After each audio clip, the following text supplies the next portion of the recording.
Bismillahirrahmanirrahim. Assalamualaikum warahmatullahi wabarakatuh.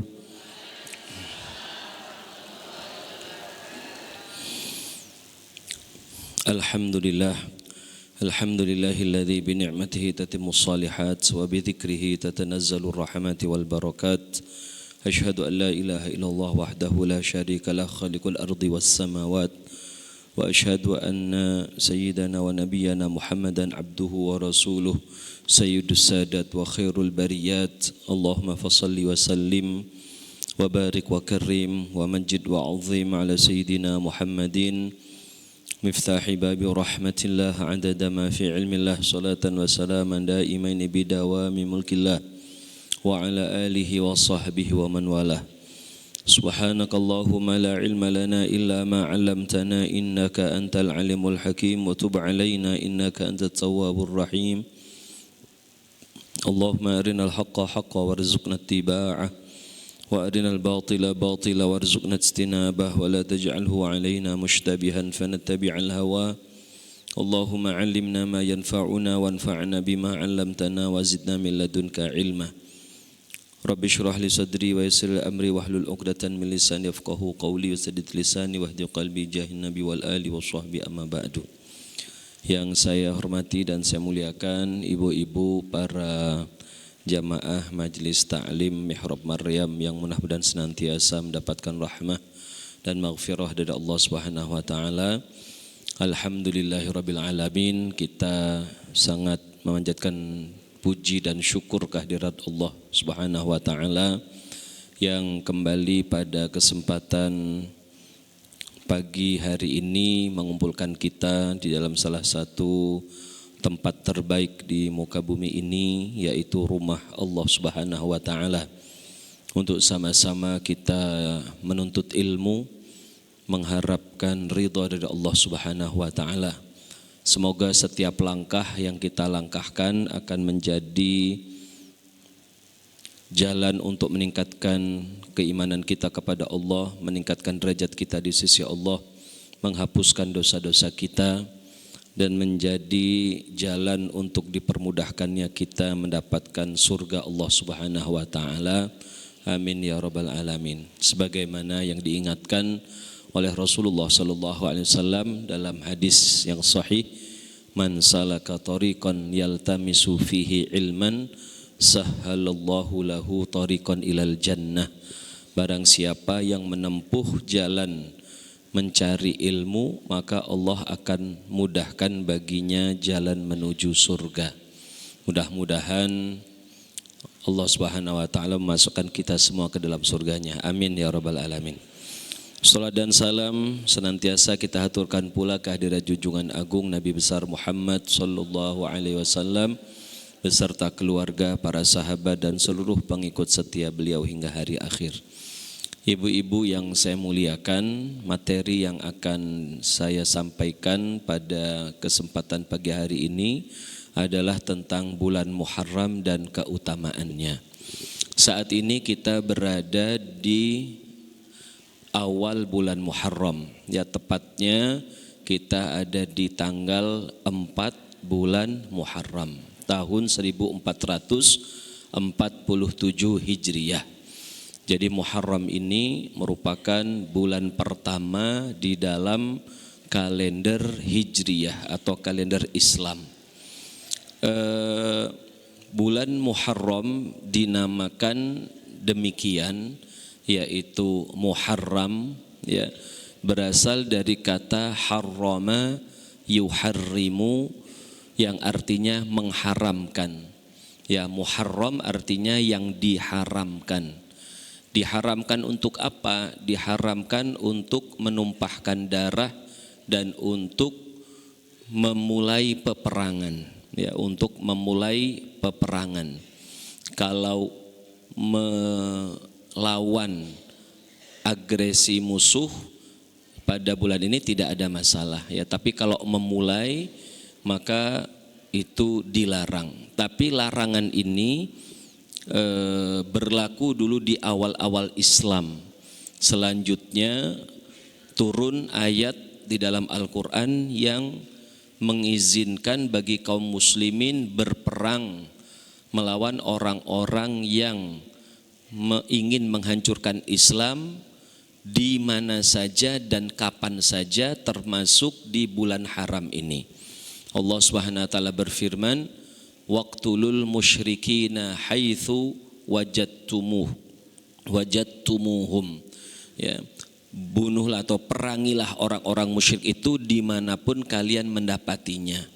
Maka berdasarkan ayat ini dan ayat yang lain, para ulama atau umumnya para ulama berpendapat bahwa di bulan haram ini saat ini sudah boleh seorang muslim atau pasukan muslim untuk memerangi orang-orang yang melakukan tindakan yang ingin menghancurkan Islam, dan itu pernah dilakukan oleh Rasulullah SAW ketika beliau berperang di Taif yang terjadi pada bulan Zulhijjah yang merupakan bagian dari bulan haram ini.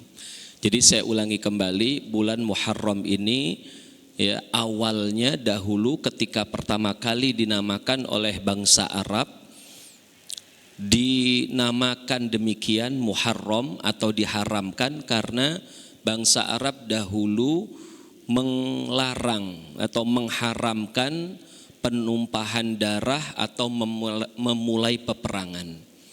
Nah, keyakinan orang Arab ini kemudian diakui dalam Islam, ya, sehingga kemudian itulah yang berlaku.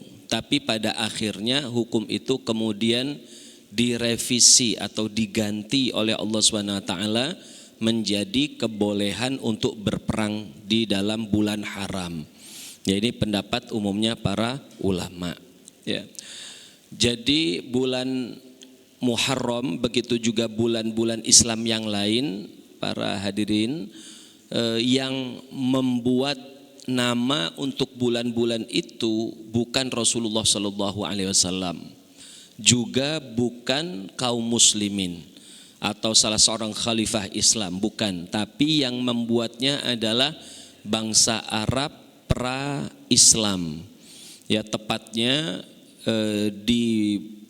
disepakati penamaan itu di zaman kakek Nabi yang bernama Qusay bin Kilab, kurang lebih 120 tahun sebelum kelahirannya Rasulullah SAW. Jadi ketika itu bangsa Arab dari berbagai wilayah berkumpul di Mekah untuk memberi nama bulan-bulan yang mereka saat ini sudah pakai itu. Akhirnya diberilah nama Muharram, Safar, Rabiul Awal dan seterusnya sampai dengan Zulhijjah. Lalu penamaan ini diakui dalam Islam sehingga terus dipakai. Ya, terus dipakai, ya, ada penyesuaian-penyesuaian sedikit. Yang dibuat di dalam Islam itu adalah tahun hijriyahnya. Ya, yang dibuat di dalam Islam adalah angka tahun hijriyah, yaitu yang sekarang angkanya adalah 1447. Ya, itulah yang dibuat oleh Islam. Tepatnya oleh siapa ibu-ibu? Oleh Sayyiduna Umar Ibnul Khattab, khalifah yang kedua. Ya, Umar Ibnul Khattab itu pada tahun 17 Hijriyah, ya, kira-kira 4 tahun setelah beliau menerima amanah sebagai khalifah, beliau membuat kalender Islami itu, ya, menetapkan tahun untuk Islam yang menggunakan hijrahnya Rasulullah Sallallahu Alaihi Wasallam. Sebelumnya bangsa Arab termasuk kaum muslimin di awal-awal Islam di zaman Nabi Muhammad SAW ataupun di zaman Abu Bakar, mereka tidak mengenal angka untuk tahun-tahun yang mereka lewati. Jadi mereka tidak punya angka tahun seperti Masehi yang sudah dimulai sejak kelahiran Nabi Isa, ya, atau ada tahun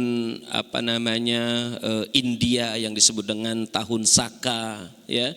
Kalau Islam itu tidak punya dulu, dia tidak punya.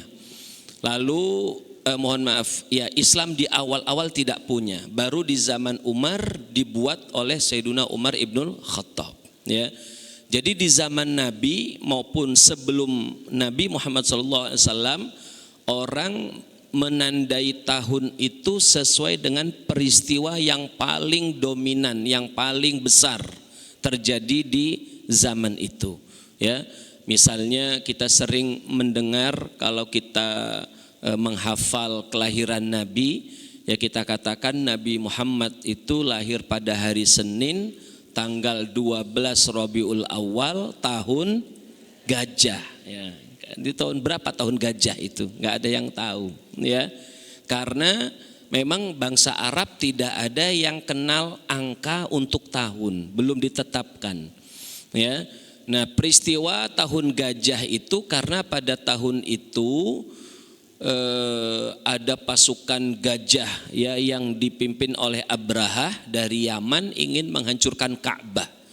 Lalu pasukan itu Allah hancurkan, yang penghancuran itu terjadi 50 hari sebelum kelahirannya Rasulullah SAW. Ya, sehingga kelahiran Nabi itu sangat dikenal dengan peristiwa tahun gajah, ya. Tapi tahun hijriahnya belum ada, tahun Arabnya belum ada. Kalau tahun Masehinya sudah ada Masehi. Tahun berapa kalau Masehi Ibu-ibu? 571 Masehi. Ya, itu tahun Masehinya sudah ada. Ya. Nah, itulah. Jadi kalau hijriah itu baru di zaman Umar ibnul Khattab radhiyallahu anhu. Ya. Kisahnya dulu Umar bin Khattab itu menerima beberapa aduan, keluhan dari beberapa gubernurnya, di antaranya adalah gubernur Kufah ketika itu yaitu Abu Musa al-Asy'ari yang kerepotan menandai berkas-berkas atau urusan-urusan piutang yang tidak ada tahunnya, cuma disebutkan bulan Sya'ban misalnya. Nah, ini Sya'ban yang kapan ini mau dibayarnya misalnya begitu. Kan gak jelas, akhirnya terjadi perselisihan. Akhirnya Umar ibnul Khattab mengumpulkan para sahabat yang tokoh-tokohnya, kemudian mereka diajak musyawarah untuk menetapkan tahun untuk Islam itu. Ya, ada beberapa usulan yang masuk ketika itu, di antaranya untuk memulai perhitungan tahun Islam itu sejak kelahirannya Rasulullah SAW. Ya, ada juga yang mengusulkan ketika Nabi SAW mulai menerima wahyu dan diangkat menjadi nabi. Ya, ketika itu beliau usianya berapa ibu-ibu diangkat menjadi nabi? 40 tahun. Ya, 40 tahun. Ya, tapi kemudian yang diterima dan disepakati oleh para orang-orang yang musyawarah ketika itu adalah dimulai penanggalannya sejak hijrahnya Rasulullah Sallallahu Alaihi Wasallam ke Madinah. Ya, karena ketika itu Islam sudah menjadi agama yang kuat, sudah punya wilayah sendiri, sudah punya pengikut yang besar. Sehingga itu dijadikan sebagai momen kemunculan Islam, kejayaan Islam. Sehingga ditetapkanlah sebagai tahun Islam. Jadi saat hijrahnya Nabi itu terjadi pada tahun 1 Hijrah. Ya, tapi kalau dilihat dari kelahirannya itu Nabi ketika itu usianya 53 tahun. Ya, kalau dilihat dari pengangkatan beliau jadi Nabi adalah kira-kira 13 tahun setelah beliau diangkat menjadi nabi, ya begitu. Nah, peristiwa hijrah ini ibu-ibu sekalian itu sebenarnya tidak terjadi di bulan Muharram, ya, tetapi di bulan yang lain, tepatnya di akhir Safar. Ya, jadi kalau Muharram ini ya kita sering kalau kegiatan Muharram kita cerita tentang hijrahnya Nabi ya.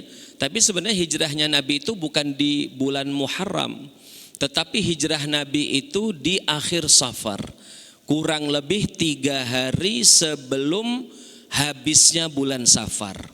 Ya, dalam peristiwa hijrah yang sangat terkenal ketika itu Rasulullah SAW ya datangi malaikat Jibril dan dikabarkan nanti malam waktunya engkau hijrah.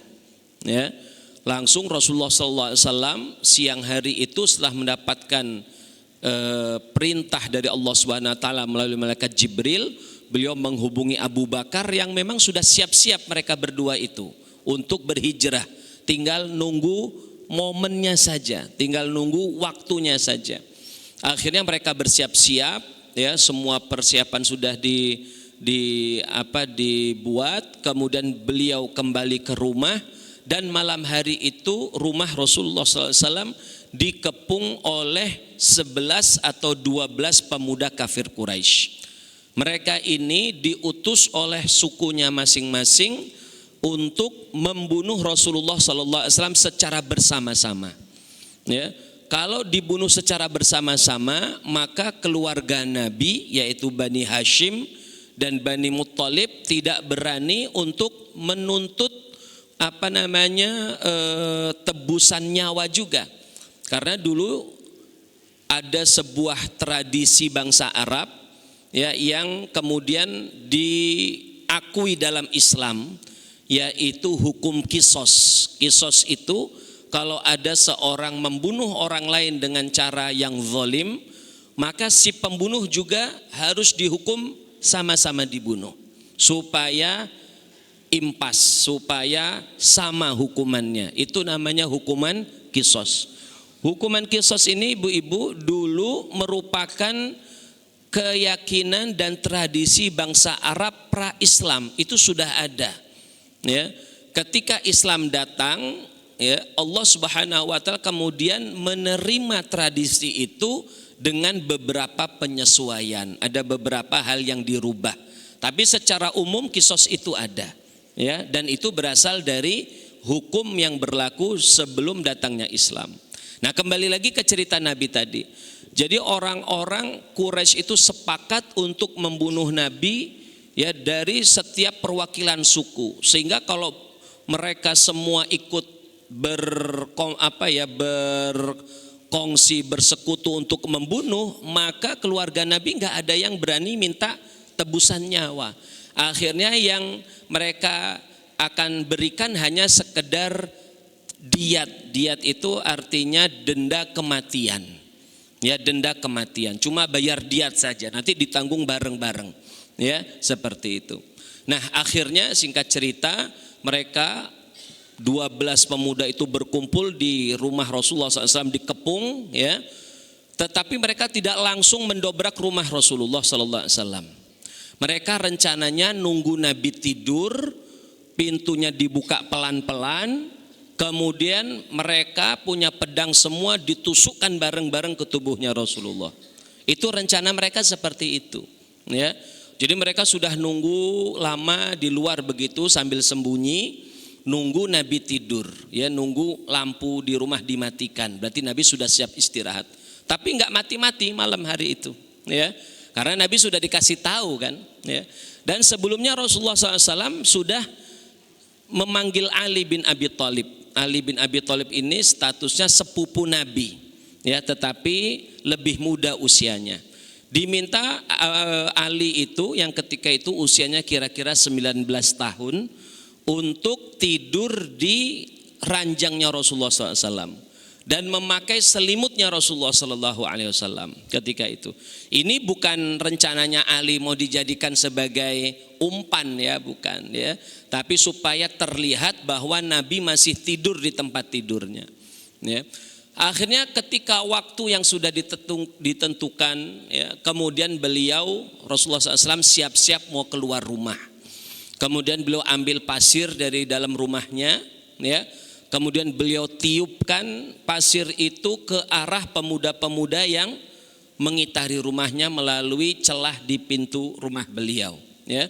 Dalam sebuah riwayat diceritakan bahwa sambil beliau meniup itu beliau membaca terlebih dahulu salah satu ayat dalam Al-Qur'an, wa ja'alna min baini aidihim saddan wa min khalfihim saddan fa aghshaynahum fahum la yubsirun. Terus ditiupkan, ya, terus ditiupkan. Dengan izin Allah Subhanahu Wa Taala, pasir yang ditiup tadi, Allah buat terbang semua, terbang dan mengenai kepala-kepala dari 12 pemuda yang mengitari rumah tadi. Setelah kena pasir itu, dengan izin Allah juga mereka kemudian ngantuk, terus semuanya tertidur. Kalau di Indonesia namanya apa ini, Bu? Sirep. Tapi jangan dipakai, Bu. Ya, dipakai nyirep suaminya. Ya, bangun malah. Ini dilakukan oleh Nabi ya. Akhirnya setelah mereka tampak sudah tidur semua, Rasulullah SAW kemudian keluar, tidak ada yang tahu. Ya, keluar, kemudian beliau segera pergi menuju rumahnya Abu Bakar yang sudah siap-siap. Kemudian mereka berdua pergi ke, ada yang tahu Bu kemana? Ke Gua Thur. Ya, di Gunung Thur. Itu ada gunung yang sangat tinggi di Mekah, di arah selatan dari Mekah, kira-kira 3 kilo dari Mekah. Mereka ke arah sana, kemudian naik ke gunung itu, ya bersembunyi di sana 3 malam. Sejak malam itu sampai malam yang ketiga. Malam itu adalah malam 28 Safar. Malam itu, malam pertama itu 28 Safar. Jadi Nabi SAW dan Sayyiduna Abu Bakar, mereka berdua di sana malam 28, kemudian besoknya malam 29, lalu besoknya lagi malam ketiga malam 30.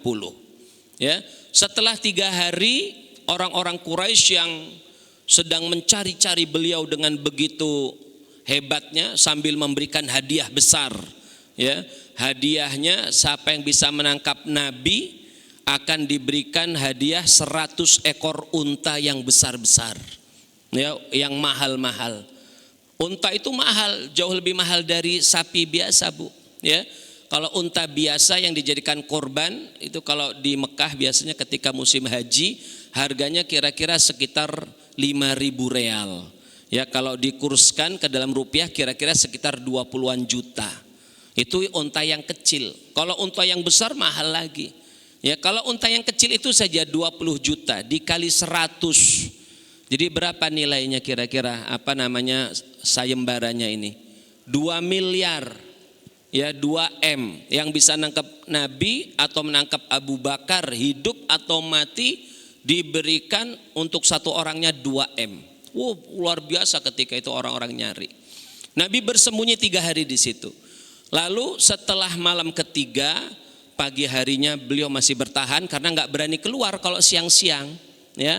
Malam besoknya, malam 1 Rabiul Awal, barulah beliau turun dari gunung secara diam-diam. Ya. Dan ketika itu Abu Bakar sudah menyiapkan, sudah menyewa seorang penunjuk jalan untuk membawa ke Madinah melalui jalan-jalan yang tidak umum dilewati oleh orang.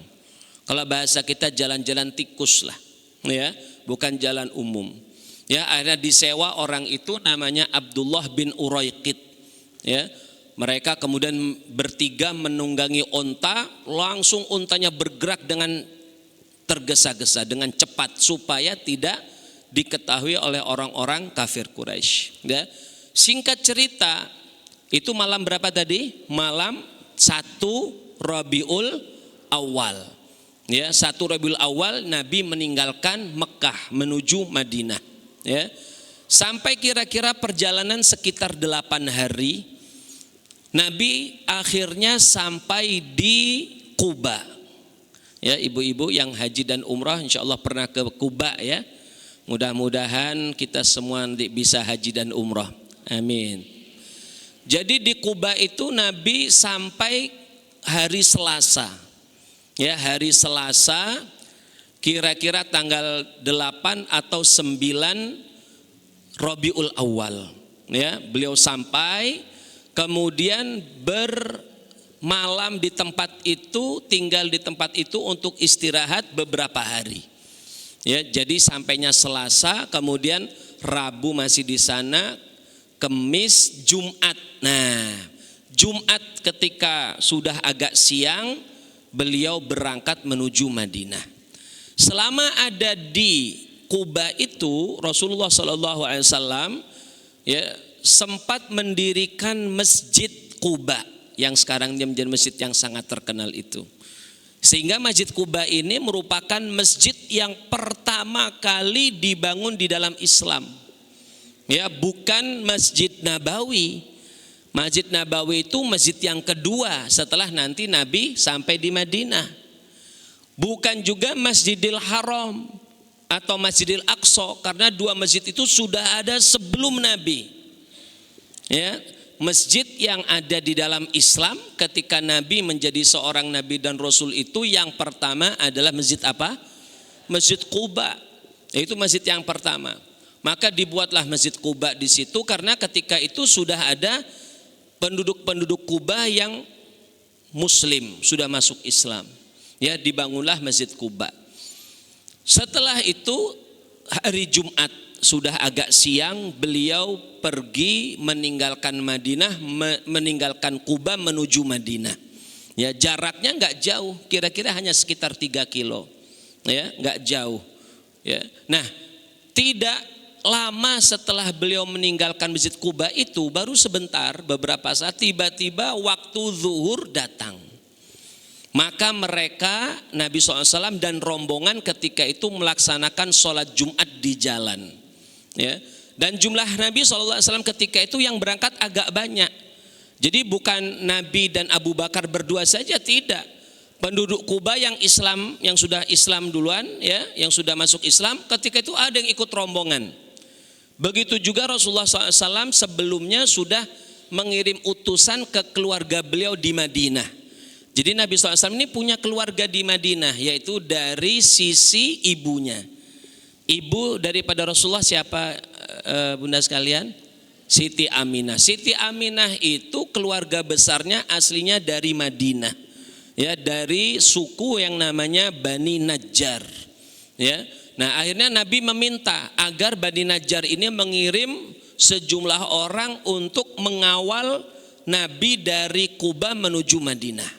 Yang datang ternyata banyak, ya. Akhirnya singkat cerita Nabi SAW meninggalkan Quba. Tidak lama dari meninggalkan Quba, datang waktu zuhur, lalu beliau melaksanakan sholat Jumat di jalan di sebuah pemukiman, ya, yaitu di pemukiman Auf bin Salamah. Ya, kemudian sholat Jumat di situ sama rombongannya dengan suku Auf bin Salamah, yang sekarang tempat itu dibangun masjid yang dinamakan masjid apa? Masjid Jumat. Ya, Masjid Jumat. Jaraknya dekat dari Quba. Ya, paling-paling sekitar 500-an meter, enggak jauh. Ya, enggak jauh, dekat sekali.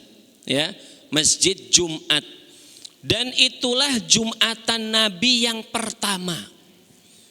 Jadi Nabi SAW baru Jumatan itu yang pertama ya di lokasi yang sekarang itu dikenal dengan Masjid Jumat. Loh, sebelumnya di Mekah Nabi Jumatan atau tidak? Tidak.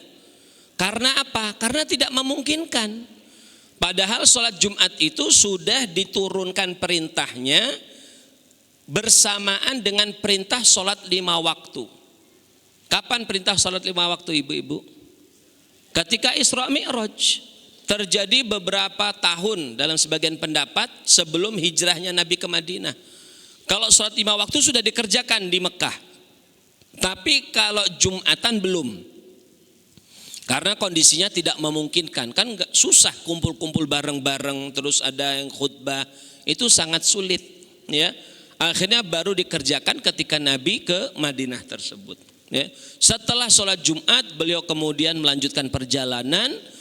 Ketika sampai di Madinah, ya, di sekitar Masjid Nabawi sekarang itu, khususnya yang masjid lama, Bu, ya, yang dekat makamnya Rasulullah itu, itulah di situ dulu pusatnya. Sampai di situ Nabi disambut luar biasa.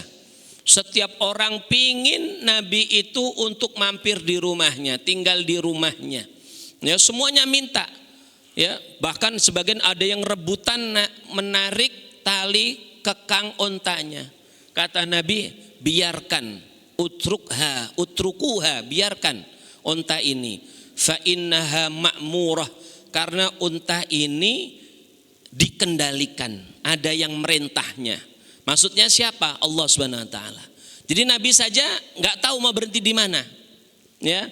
Tapi dalam hati beliau tentu berharap bisa mampir pertama kali ke keluarga ibunya sebagai bentuk penghormatan terhadap keluarga ibu beliau. Pingin mampirnya di Bani Najjar, ya. Tapi beliau kan tidak enak hati mau ngomong begitu. Dah biarkan unta ini jalan, nanti dia tahu berhentinya di mana, kira-kira begitu. Akhirnya unta itu terus berjalan, terus sempat berhenti, ya, berhenti, terus duduk, terus bangun lagi, jalan lagi, ngelanjutin jalan lagi. Dikira di situ ya, awalnya, ternyata kok jalan lagi. Sudah jalan agak jauh sedikit, unta itu balik lagi ke tempat awal di mana dia duduk. Lalu unta itu duduk, berarti disitulah Nabi kemudian berhenti, dan rumah yang paling dekat ketika itu adalah rumahnya sahabat beliau yang bernama siapa, ada yang tahu? Abu Ayyub Al-Ansari. Abu Ayyub Al-Ansari ini juga dari keluarga Nabi tadi, yaitu Bani Najjar. Akhirnya Nabi tinggal di rumah Abu Ayyub. Peristiwa itu hari Jumat tersebut tanggal berapa itu? Tanggal 12 Rabiul Awal. Jadi 12 Rabiul Awal itu merupakan tanggal yang terjadi peristiwa besar dalam kehidupan Nabi. Yang pertama, Nabi dilahirkan. 12 Rabiul Awal, Bu, ya. Kemudian yang kedua apa tadi ini barusan? Sampainya Nabi di Madinah. Tanggal 12 Rabiul Awal. Yang ketiga apa? Wafatnya Rasulullah Sallallahu Alaihi Wasallam juga pada tanggal berapa? 12 Rabiul Awal. Nah, itulah kurang lebih proses awal dari hijrahnya Rasulullah Sallallahu Alaihi Wasallam. Semua peristiwa itu kalau kita lihat tadi diawali di akhir Safar, kemudian berakhirnya di pertengahan Rabiul Awal, bukan di bulan Muharram. Ya, bukan di bulan Muharram. Cuma kita memang di Indonesia ini sering kaitkan Muharram awal tahun ini ada dengan peristiwa hijrah karena merupakan awal tahun Hijriyah. Kalau hijrahnya Nabi sendiri adalah di bulan Safar sampai dengan bulan Rabiul Awal.